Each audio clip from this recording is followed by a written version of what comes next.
On a quiet mountainside, Jesus spoke words that would echo through centuries.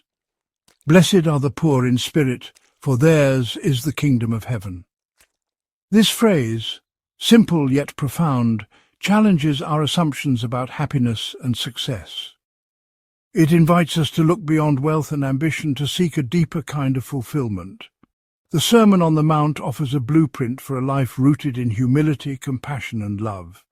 At its foundation are the Beatitudes, blessings for the overlooked and humble. In a world obsessed with self-promotion, this ancient teaching points us toward inner peace and authentic meaning. Being poor in spirit isn't about low self-esteem or weakness. It's a radical self-awareness, a humble recognition of our dependence on something greater than ourselves.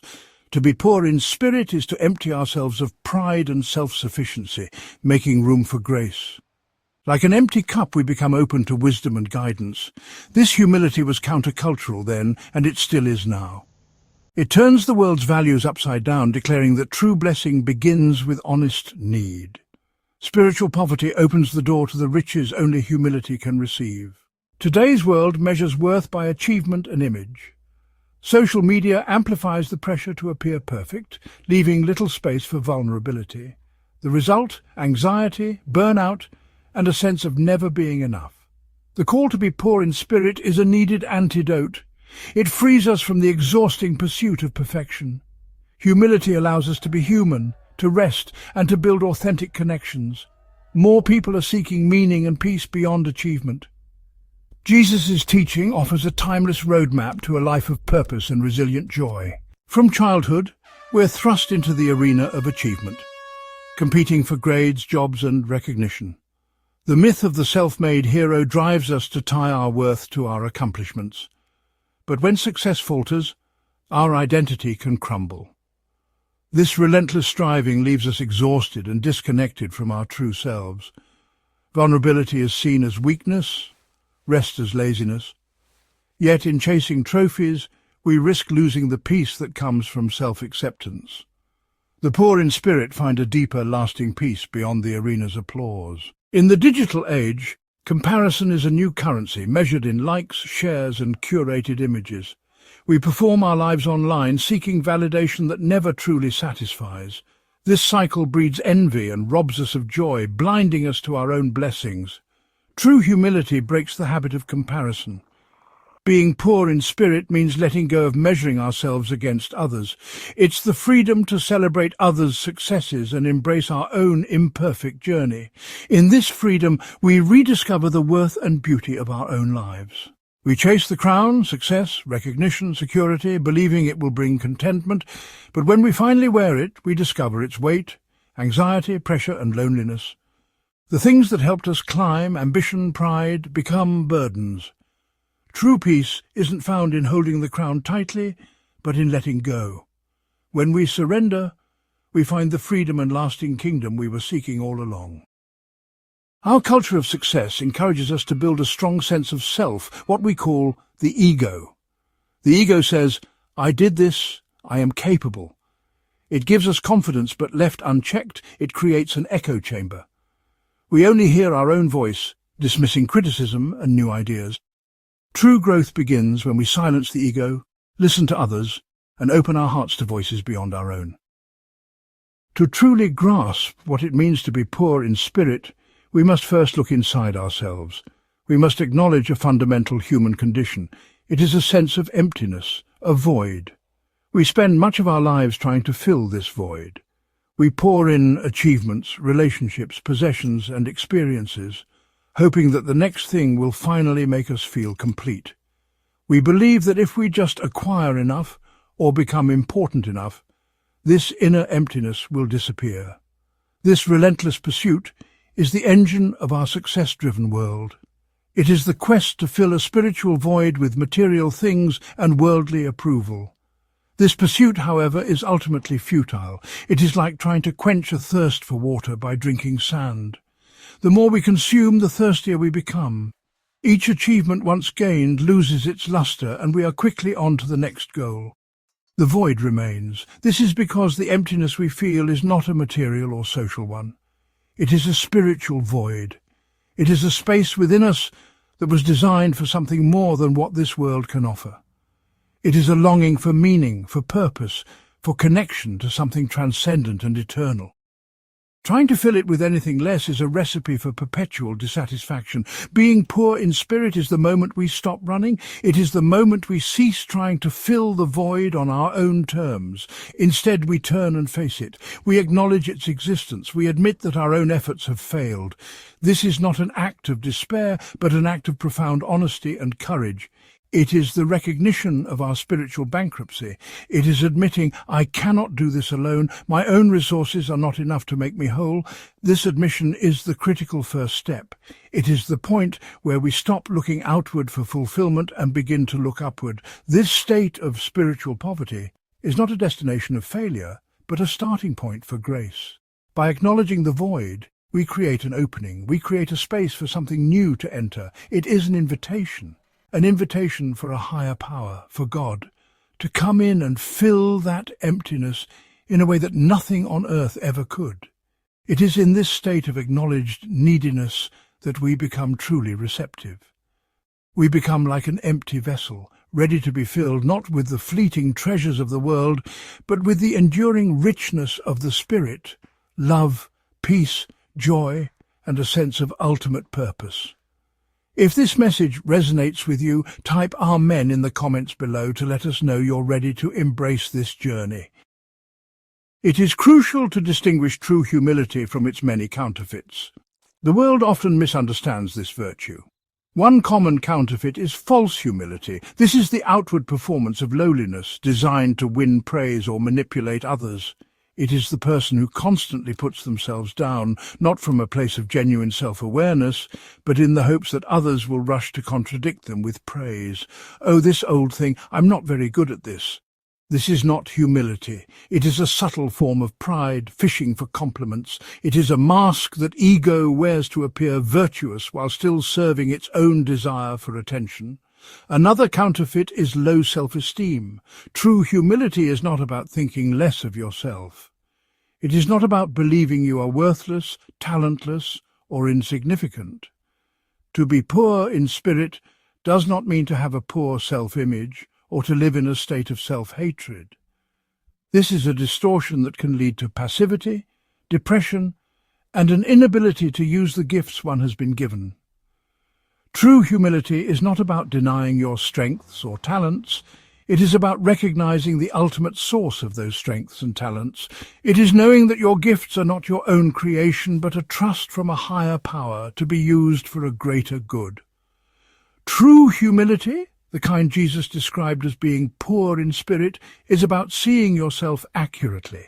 It is about having a right-sized view of your place in the universe. It means you understand your strengths and you are grateful for them. It also means you understand your weaknesses and you are not afraid to admit them. The truly humble person does not need to pretend to be more than they are, nor do they feel the need to pretend to be less than they are. They are simply free from the need to pretend at all. They are grounded in the reality of who they are, a beloved creation, full of potential yet utterly dependent on their Creator. Therefore, true humility is not thinking less of yourself, it is thinking of yourself less. The focus shifts outward. The humble person is not preoccupied with their own image, their own status, or their own rights. This frees up an enormous amount of mental and emotional energy. That energy can then be redirected toward noticing others, serving others, and appreciating the world around them. It is a liberation from the prison of self-consciousness. It is the quiet confidence that allows you to celebrate the success of others, to learn from anyone, and to serve without needing recognition. This is the freedom that comes from being genuinely poor in spirit. Being poor in spirit is a posture of humility before the divine. When we stand in awe of God's power and love, our own importance fades. We are humbled not by shame, but by wonder. This humility is the gateway to the kingdom of heaven, a gift received with open hands and a humble heart. When we let go of pride, the floodgates of grace open, and we see ourselves as beloved children of God. This is the blessing, this is the kingdom. To fully appreciate the radical nature of Jesus' teaching, we must place it in its original context. The ancient Mediterranean world, including the society in which Jesus lived, operated on a deeply ingrained system of honor and shame. Honor was the ultimate social currency. It was a person's public claim to worth, recognized by their community. It was gained through things like wealth, noble birth, powerful connections, and displays of strength. To have honor was to have value. To lose honor, to be shamed, was considered a fate worse than death. This was a world where public perception was everything. In this cultural landscape, poverty was not just a lack of resources, it was a state of profound shame. The poor were seen as dishonorable, weak, and cursed by God. They had no social standing, no power, and, well, no voice. They were at the very bottom of the social ladder. The rich and powerful, on the other hand, were seen as honorable and blessed. Their wealth was considered a sign of divine favor. The entire social structure was built on this pyramid of honor, with everyone striving to climb higher and desperately avoiding any fall into the pit of shame.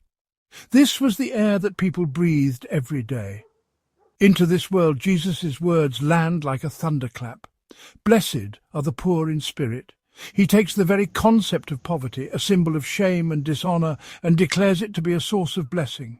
He's not just talking about an inner attitude, he is fundamentally subverting the entire value system of his culture. He's telling the people that God's economy works on a completely different principle. In God's kingdom, the values of the world are turned upside down. The last will be first, and the first will be last. True honor is found not in public acclaim, but in a hidden, humble relationship with God. This teaching would have been shocking to his listeners. To the poor, it offered an incredible message of hope and dignity. It told them that their worth was not determined by their social status, but by their posture before God. To the rich and powerful, it was a terrifying challenge. It called into question the very foundation of their security and honor. Jesus was declaring that a new kingdom was at hand, a kingdom where the currency was not honor, but humility, a kingdom where greatness was measured not by how many served you, but by how many you were willing to serve. If you found this message meaningful, please like this video and subscribe to our channel for more content like this. Your support helps us reach more people with these important teachings. Understanding the concept of being poor in spirit is one thing. Living it out is another. True humility is not a one-time decision, but a daily practice. It is a muscle that must be exercised. It shows up in the small, ordinary moments of our lives. It is in the way we respond when someone cuts us off in traffic.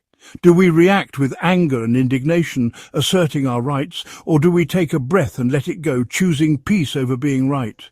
Humility is choosing to de-escalate, to offer grace instead of judgment, recognizing our own imperfections behind the wheel. In our conversations, humility takes the form of active listening. It means entering a discussion with the genuine belief that we have something to learn from the other person, regardless of their status or education. It is the practice of asking questions more than making statements. It is resisting the urge to dominate the conversation, to prove our point, or to have the last word. Humility allows us to be present with another person, to truly hear their perspective, and to value them as a source of wisdom. It is the quiet strength to say, "That's a good point, I hadn't thought of it that way." Humility is also evident in how we handle our mistakes. The ego wants to hide our failures, to shift the blame, or to make excuses. The humble spirit, the one that is poor in spirit, is able to admit fault freely and quickly. It can say the simple, powerful words, "I was wrong, I am sorry." This is not a sign of weakness, but of immense strength and integrity. It builds trust in relationships and creates a culture of safety where others feel they can be imperfect too. It is the practice of seeing every mistake not as a failure to be hidden, but as an opportunity to learn, to grow, and to receive grace. Ultimately, the daily practice of humility is a practice of gratitude. It is consciously shifting our focus from what we lack to what we have. It is waking up in the morning and being thankful for the simple gift of a new day. It is recognizing the hundreds of small blessings that we often take for granted: the food we eat, the people we love, the beauty of the natural world. A grateful heart is a humble heart. It understands that everything is a gift.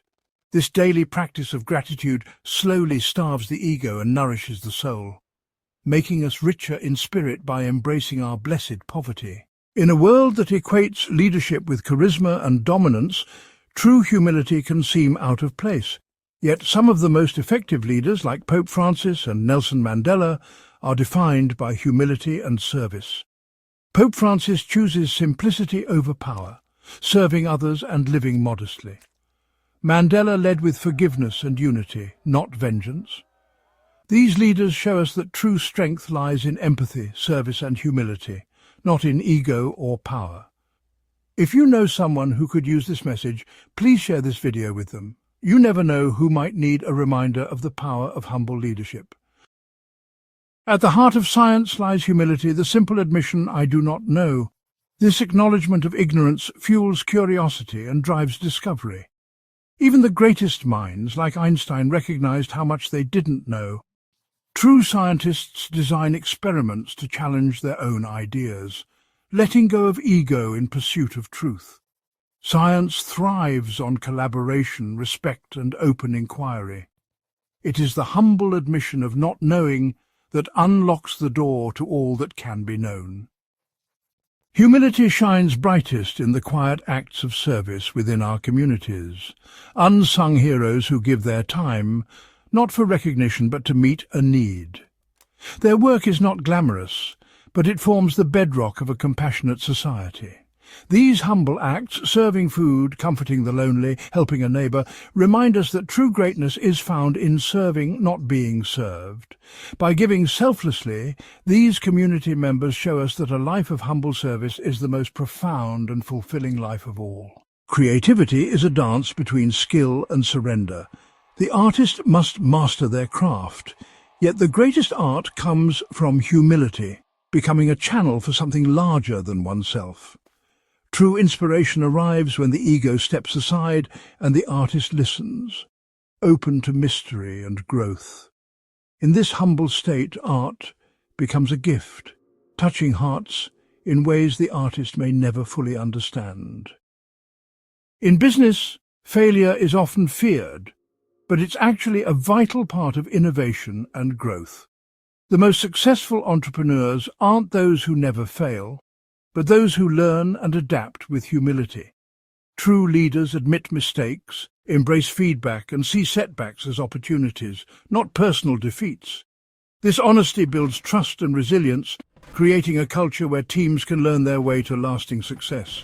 While we often look for grand examples of humility on the world stage, its most frequent and formative practice occurs within the four walls of our own homes.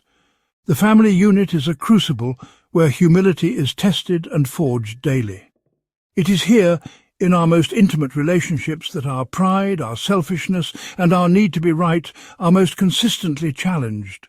It is also where we have the greatest opportunity to practice being poor in spirit in ways that profoundly shape the lives of those we love most.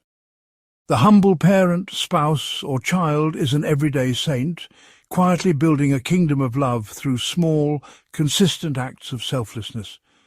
Think of the parent who gets up in the middle of the night for the third time to soothe a crying child, sacrificing their own need for rest without resentment.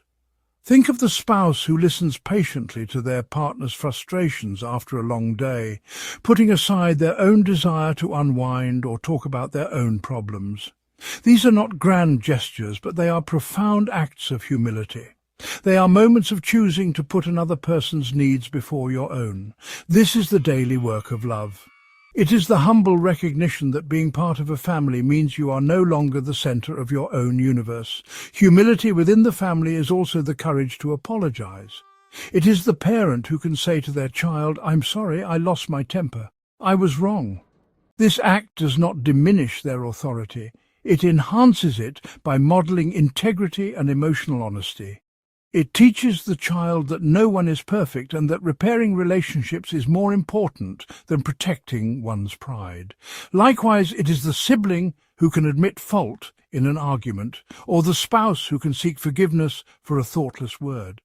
These moments of humble reconciliation are the glue that holds a family together, building a foundation of trust and safety where everyone can be their authentic, imperfect selves. Ultimately, a humble home is one where grace is the common currency. It is a place where mistakes are met with forgiveness, not judgment.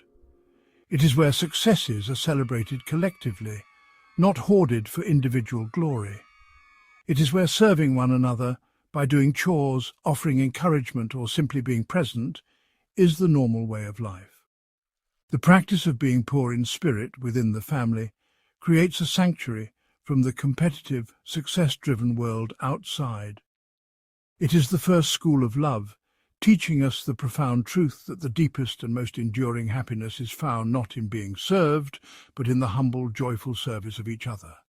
If you found this message meaningful, please like this video and subscribe to our channel for more inspiring content. Your support helps us reach and encourage more families just like yours. Humility is an active daily choice. It begins by shifting our focus outward, away from pride and ego, which are preoccupied with the self. How do I look? What do people think of me? The first step is to intentionally redirect our attention to others.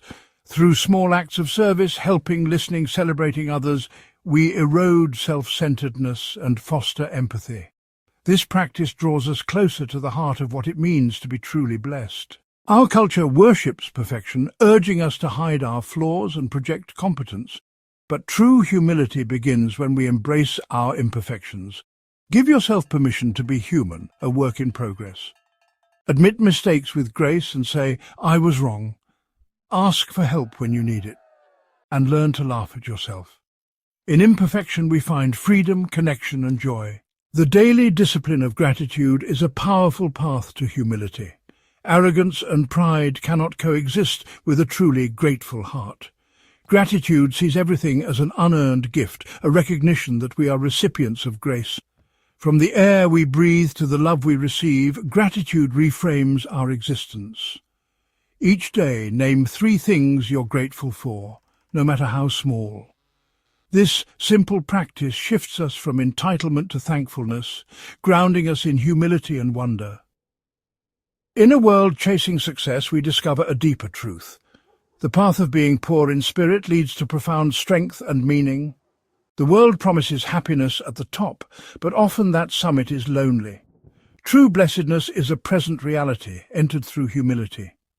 Humility frees us from the prison of ego and the fear of failure. By letting go of self-sufficiency, we open ourselves to grace and connection. In humble surrender, we find the person we were meant to be, and a life overflowing with meaning.